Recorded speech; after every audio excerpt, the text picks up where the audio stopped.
Once upon a time, at the edge of a quiet seaside village where the waves whispered secrets to the shore, there lived a boy named Elias and his grandmother Maeve. Their cottage stood alone on a rocky hill overlooking the sea.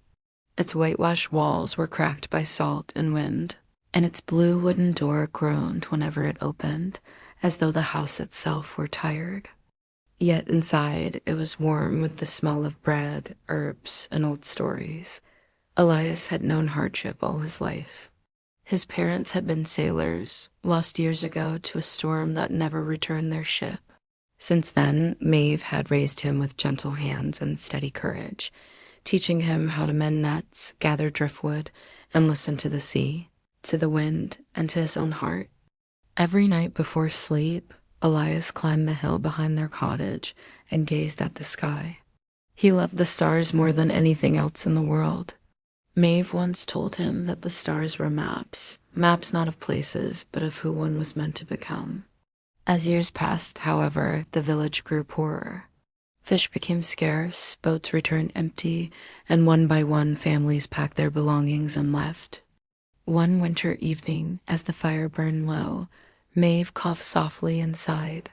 She told Elias that the sea had given all it could, and soon it might give no more. Elias looked at her tired eyes and felt fear tighten his chest, but he promised himself he would find another way. That night the wind howled across the cliffs, stronger than ever before, and Elias could not sleep. He stepped outside and looked up at the sky, where one star burned brighter than all the others. It pulsed gently, as though calling his name. At dawn, Elias packed a small satchel with bread, water, and his father's old compass. Maeve watched him quietly and asked if he had seen the star. When he nodded, she told him it appeared only when a life stood at a turning point. She pressed a silver pendant shaped like a wave into his hand, reminding him where he came from and who he must return to. With one last embrace, Elias began his journey. The star guided him inland, beyond fields and forests he had never seen. Days passed, his feet blistered, and his food grew scarce, but the star never faded. On the fourth night, he reached a crossroads marked by 3 ancient stones.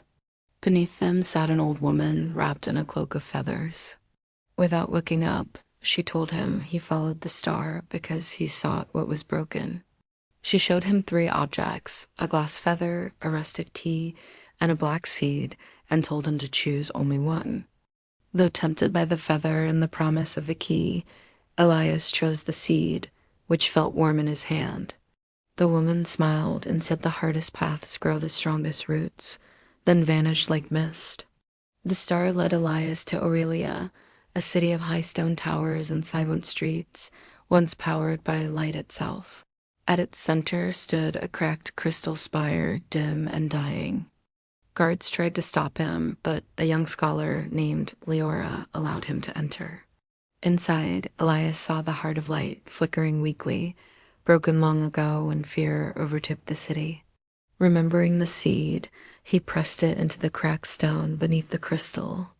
At first nothing happened, but then roots of light spread through the floor and walls, wrapping the heart in living gold. The crystal pulsed brighter than it had in decades, and the city breathed again. Cheers echoed through the streets, but Elias collapsed from exhaustion. When he awoke, the star burned brighter than before, yet it was moving onward.